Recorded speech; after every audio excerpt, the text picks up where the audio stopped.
Hi, this is Tina, and welcome back for another Joyful Entrepreneur episode. And here we are with Nalini, my beautiful guest from Chalice of Wisdom. Welcome back, Nalini. Thank you, Tina.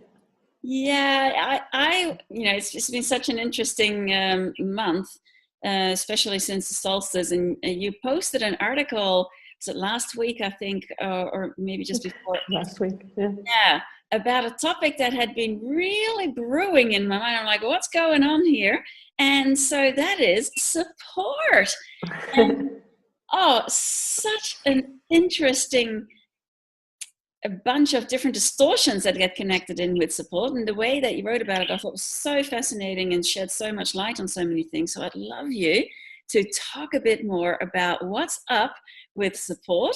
So many people at the moment are experiencing not feeling supported, or that their support structures are falling away, and in whatever way that that's showing up. And after I read your article, I was like, oh yes. So, Sure. Yeah, one of the ways is that everyone's back's been sore, or people's backs have been going out. And that's just your body telling you that, well, one of a couple of things, but when it's the support issue, usually, that something you've counted on for support has just left you.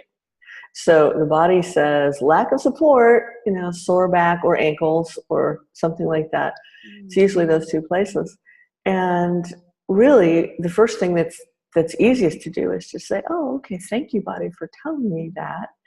And ask spirit to show you, what is it? If it's conscious and you're really aware of it, like you lost your job, or somebody left you or something like that, okay. But sometimes it's very unconscious. And what the article was talking about is that since the solstice, all of the things that we've counted on for support that will no longer support us in these new energies were swept away. And I've had people say, oh, my feet haven't been swept out from under. And I'm like, yeah, they have. You just haven't seen quite how yet. Some people, it's, oh, yeah, I know. This is really, this has been crunchy. But it's all the things we count on. And we count on, unconsciously especially, really weird things for support. We count on people's negative projections for support sometimes because we're so used to them, especially if it's something that we grew up with. Like Tony Robbins' famous quote, right? We put up with what we grew up with, because that's like the fish in the water. You don't realize, so sometimes it's funny because our systems, physical, emotional, mental, etc., start to learn that, well, that's part of the environment, therefore the environment needs to support me. So you start, once a negative projection drops, it's like losing the edge of the pool. You have nothing to grab onto, and so it's really funny, because what we do need to do for support is like being in a river. Kick your feet up, let the current carry you. Know that support has you, it's holding you, will take you through this transition. Will you ever be able to put your feet down again? I don't know. I kind of like the river, so I'm not really, that's not really an issue for me. But it's that resting in that support of the divine, of the zone, of the force, of whatever you want to call it. It's the light coming through, this massive burst of light. But we think these weird things support us. So we might think that some weird toxic relationship supports us. These are classic, right? These are the obvious ones. Or we might think that a certain job supports us. Or we might think that a certain person, place, thing, circumstance, situation, those are the obvious overt ones. The covert ones are what your unconscious thinks support it. These are the currents of the part of the berg that's still in the water. It says, ooh, this is a supportive one, let's go there. And so use the iceberg analogy for a minute. You think an iceberg thinks that hot water or warming sea currents support it. It's not such a good thing, is it? Because what will it do, right? It will melt it.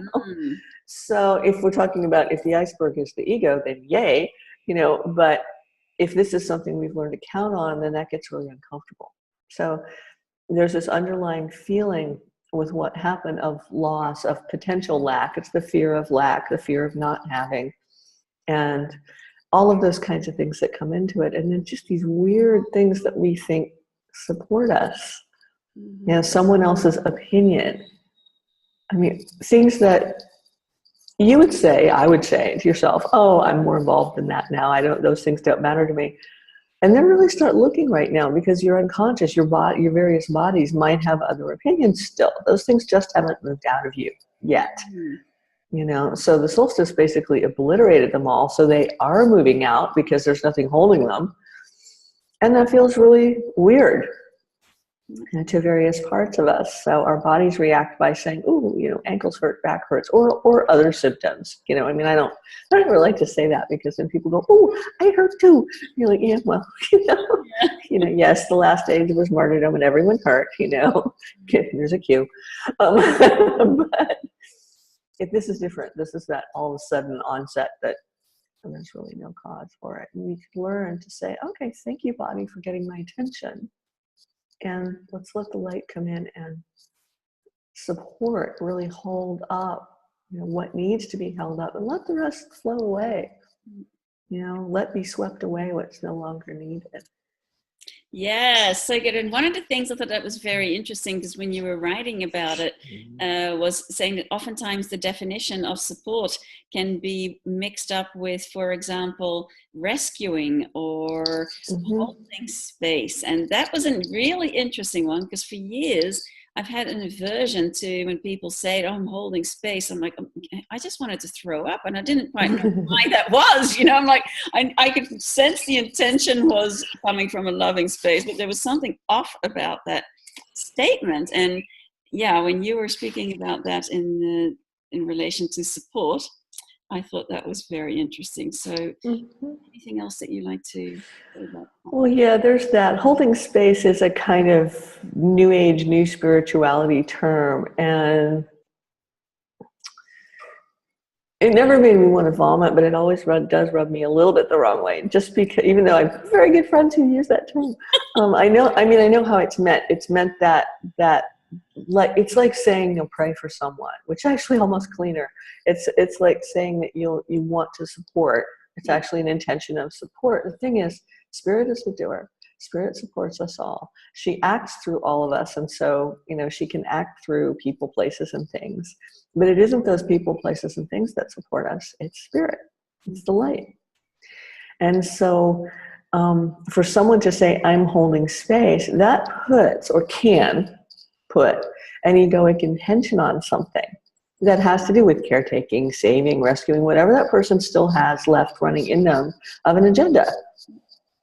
You know, and we all have to look out for that. I mean, I think as long as you've got a body, you pretty much have to look out for what agendas it might still be holding. You know, I mean, staying alive is a good one, but, you know, just those kinds of things, like, oh, well, there's an agenda for this. And you know, not having agendas is not the same thing as not having intentions or not having goals. Not having an agenda is saying, I'm going to let Spirit work this out in the best way possible along the lines of my intentions. And there's something sometimes about that holding space phrase, you know, sometimes where it has some agenda in it. And so that's potentially why it can feel uncomfortable. Yeah, this is really interesting. And I thought I was having a chat the other day with one of my friends, and she was saying that she was feeling like a little bit like in limbo land at the moment. And even though things were going well in her life, and there really was, she said, there's really nothing to complain about, which I thought was kind of funny, you know, because we're so used to be complaining about things, right? Yet at the same time, feeling like she was in this kind of space where she didn't really know, she felt like something was missing and she couldn't put a finger on it. And I hear a lot of people are expressing something similar to that at the moment. Well, what's missing is that feeling of something to push against. What's missing is that worthy opponent feeling, because it's gone. It's like the last cycle's foundation was martyrdom. The foundation of this cycle is abundance, love, light, and joy. And what is there in that to push against, except maybe your own ego, you know?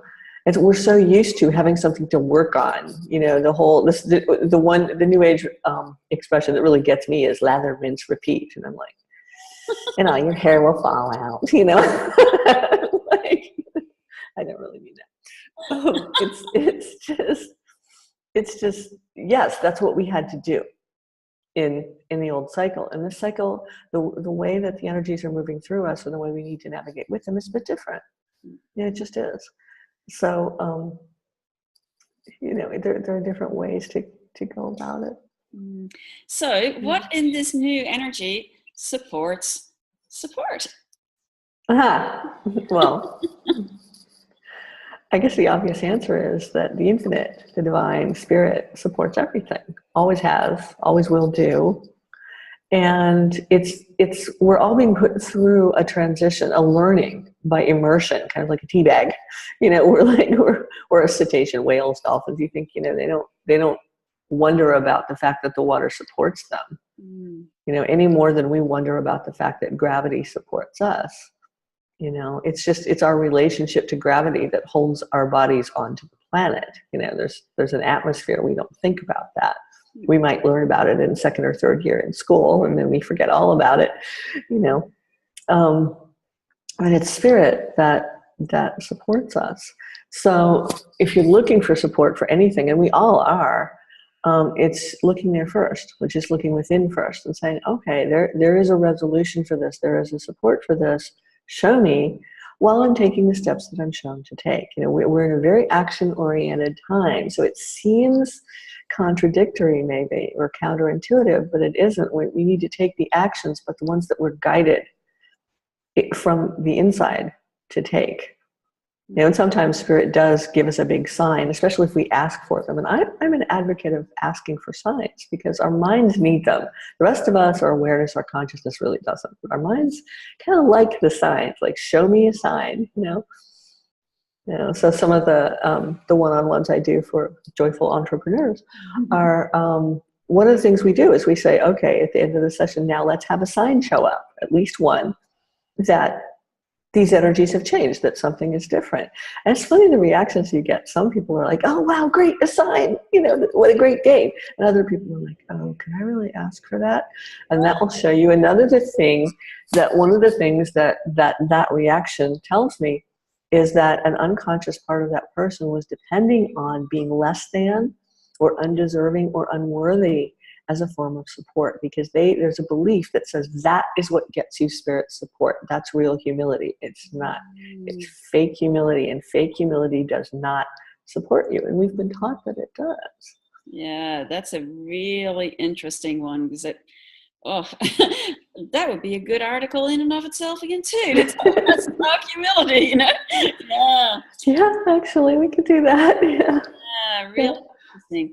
And that's actually because the entrepreneurial tune-ups, they are awesome. Thank you. Ours was fun. That was fun. Really awesome. So, you know, I just love how there are so many tools and resources available that can assist with really experiencing a whole new level of support in these energies. Obviously, you have lots of things available. Well, yeah, I do. And also, it's just the support is there. The support is there from spirit. I mean, it really is there for us. So it's, you know, it's coming out of that old paradigm. You know, part of that whole thing about false humility is that we set up a situation of owing. You and I were just talking about this. If we owe spirit, then spirit will take care of us. Well, that concept translates into money. Yeah. And so like you were just talking about having the realization that debt was an unconscious form of support. Well, think about it. Think about a credit card. It's basically a plastic hole where we throw money, right?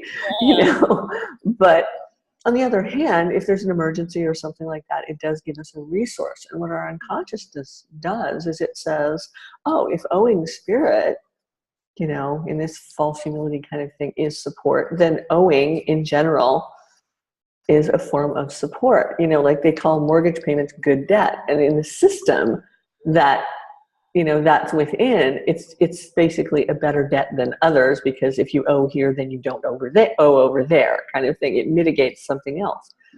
But these are where these beliefs come from in our bodies. And so it's letting go of that and saying, well, actually, no, you know, it's that piece of plastic that represents a certain numbers in a computer, basically, is a resource.